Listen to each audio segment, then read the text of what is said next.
नमस्कार, मी पंजाब डक. आज आहे 30 जानेवारी 2026 आणि मी माझ्या शेतामध्ये या ठिकाणून महाराष्ट्रातल्या शेतकऱ्याला अंदाज देणार आहे. मागं म्हटलं होतं ना मी की 27-28च्या दरम्यान उत्तर महाराष्ट्राकडे पाऊस पडेल, तर तिकडे गारपीट देखील झाली आणि पाऊस देखील झाला आणि वादळ देखील झालं आणि शेतकऱ्याचं अतोनात नुकसान झालं.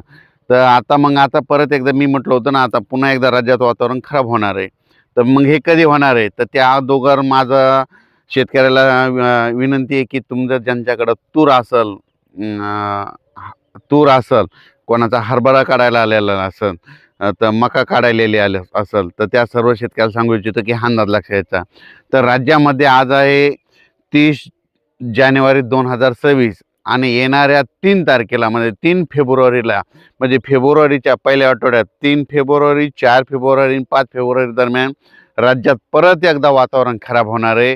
म्हणून हे अंदाज लक्षात घ्यायचा. मग ते नेमकं कुठं होणार आहे? तर तुम्हाला सांगू इच्छितो, राज्यात ते वातावरण पूर्व विदर्भ, पश्चिम विदर्भ, उत्तर महाराष्ट्रामध्ये ह्या 3 विभागामध्ये राज्यात वातावरण खराब होणार आहे. आणि 3 विभागामध्ये सगळीकडे पाऊस पडणार नाही, पण तुरळक भागात काही ठिकाणी पाऊस पडणार आहे. आणि मराठवाड्यात देखील काही भागात देखील तुरळक भागात येणार आहे. सर्वदूर मराठवाड्यात काही येणार नाही. त्याच्यामुळं ही अंदाज सर्व शेतकऱ्यांनी लक्षात घ्यायचा. पश्चिम महाराष्ट्रात फक्त ढगाळ राहील, म्हणून हे देखील पश्चिम महाराष्ट्रातल्या शेतकऱ्यांनी अंदाज लक्षात घ्यायचा. त्याच्यानंतर निपाणी, कर्नाटक, तामिळनाडू त्या तंबाखू शेतकऱ्यांना तुम्हाला सांगू इच्छितो की तुम्ही तुमचं तंबाखू काढणं चालू ठेवा, कारण की तुमच्याकडे काही हे पाऊस येणार नाही. हे फक्त पाऊस विदर्भातच येणार आहे. मग तुम्हाला एक सांगू इच्छितो, हे नेमका पाऊस कोणत्या कोणत्या जिल्ह्यामध्ये, जिल्ह्यातल्या काही भागामध्ये येऊ शकतो. तर तुम्हाला सांगतो, सुरुवातीला आपण बुलढाणा जिल्हा घेऊ. बुलढाणा जिल्ह्यामध्ये मेकर तालुका, त्याच्यानंतर नांदुरा, जळगाव, खामगाव, जळगाव जामोद, त्याच्यानंतर इकडं अकोला ह्या परिसरामध्ये तुरळक ठिकाणी 3, 4, 5च्या दरम्यान काही भागातच पाऊस येणार नाही, सगळीकडे पडणार नाही. म्हणून हा अंदाज बुलढाणा जिल्ह्यातल्या सर्व शेतकऱ्यांनी लक्षात घ्यायचा. रिसोडकडे देखील जाईल, वाशिमकडे देखील जाईल, शिरपूर जैनकडे देखील असणार आहे. त्याच्यानंतर ते पाऊस अमरावतीकडं, अकोल्याकडं तुरळक भागात पडणार आहे. त्याच्यानंतर वर्ध्याकडं तुरळक भागात राहील, नागपूरकडं तुरळक भागात राहील, चंद्रपूरकडं निस्ता थेंब येतील, यवतमाळ भागामध्ये तुरळक भागामध्ये जिल्ह्यामध्ये कुठंतरी थेंब येतील. म्हणून हे यवतमाळ जिल्ह्यातल्या शेतकऱ्यांनी अंदाज लक्षात घ्यायचा. हिंगोली जिल्ह्यात काही सगळीकडे पडणार नाही, काही भागातच तुरळक अंशातच थेंब पडतील. म्हणून हे लक्षात घ्यायचं. त्याच्यामुळे हिंगोली जिल्ह्यातल्यानी काही चिंता करायची गरज नाही. नांदेड जिल्ह्यामध्ये फक्त ढगाळ वातावरण राहील, म्हणून नांदेड जिल्ह्यातल्या शेतकऱ्यांनी हा अंदाज लक्षात घ्यायचा. लातूर जिल्ह्यामध्ये फक्त ढगाळ वातावरण राहील, तिकडे काही पाऊस येणार नाही, त्यामुळे काहीच चिंता करायची गरज नाही. परभणी जिल्ह्यात देखील एवढं काही पावसाचा काही फरक पडणार नाही. फक्त परभणी जिल्ह्याचा जे इकडला भाग आहे, म्हणजे जिंतूर तालुका, शेलू तालुका ह्या पट्ट्यामध्ये तुरळक ठिकाणी कुठंतरी थेंब येतील, सगळीकडे पडणार नाही. त्याच्यामुळे परभणी जिल्ह्यातल्या शेतकऱ्यांनी हा अंदाज लक्षात घ्यायचा. जालना जिल्ह्यामध्ये भोकरदन, कन्नड, जाफराबाद, सिंदखेड राजा ह्या पट्ट्यामध्ये मात्र तिकडल्या भागात मात्र थेंब येणार आहेत. तिकडल्या जालना जिल्ह्यातल्या त्या भागामध्ये पाऊस पडणार आहे. म्हणून हा अंदाज जालना जिल्ह्यातल्या शेतकऱ्यांनी लक्षात द्यायचा. संभाजीनगर जिल्ह्यामध्ये फुलंब्री त्या पट्ट्यात, कन्नड त्या पट्ट्यामध्ये, वैजापूर, गंगापूर त्या पट्ट्यामध्ये तुरळक ठिकाणी पाऊस येणार आहे. म्हणून हा अंदाज संभाजीनगरच्या शेतकऱ्यांनी लक्षात घ्यायचा. त्याच्यानंतर जळगाव जिल्ह्यामध्ये मात्र जळगाव जिल्हा, येरवंडोर, पारोळा बऱ्याच भागामध्ये पाऊस पडणार आहे. म्हणून जळगाव, नंदुरबार जिल्हा, धुळे जिल्हा, ह्या मालेगाव तालुका ह्या शेतकऱ्यांनी हा अंदाज लक्षात घ्यायचा. कारण की नाशिक, मालेगाव, धुळे, यावल त्या परिसरामध्ये पाऊस येणार आहे, तुरळक भागात पडणार आहे, सर्वदूर नाही पडणार. फक्त काही ठिकाणी समजा एखाद्या भागात पाऊस पडला तर दुसऱ्या गावाला नुसतं वार येईल. म्हणून हे अंदाज त्या शेतकऱ्यांनी लक्षात घ्यायचा. आपण आपला तूर असेल तर तूर झाकून ठेवण्याची तयारी ठेवायची. त्याच्यानंतर मका असेल तर मग उघड्यावर टाकलेली असेल तर ते झाकून ठेवायची.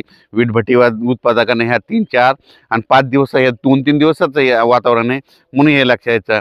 त्याच्यानंतर आपण पश्चिम महाराष्ट्राकडे वळू, म्हणजे सोलापूर जिल्ह्याकडे निसर्ग ढगाळ वातावरण राहील, सांगली जिल्ह्याकडे ढगाळ वातावरण राहील, कोल्हापूरकडे देखील ढगाळ वातावरण राहील.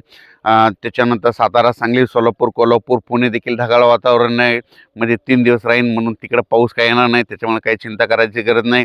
अहिल्यानगरकडं फक्त नेवासा, हे राहुरी ह्या पट्ट्यामध्ये, शिर्डी, राहता ह्या पट्ट्यामध्ये थोडं आभाळ येईल आणि तुरळक ठिकाणी कुठेतरी थेंब येतील म्हणून त्या भागातील शेतकऱ्यांनी देखील अंदाज लक्षात घ्यायचा.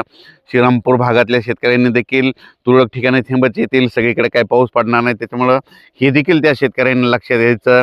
त्याच्यानंतर म्हणजे सांगायचं झालं तर हे पाऊस फक्त मध्य प्रदेशकडे पडत असल्यामुळं, मध्य प्रदेश म्हणजे बुरामपूर त्या पट्ट्यामध्ये, त्या पट्ट्यात गारपीट होत असल्यामुळं काय होणार आहे, त्याचा असर आपल्या महाराष्ट्रावर होणार आहे.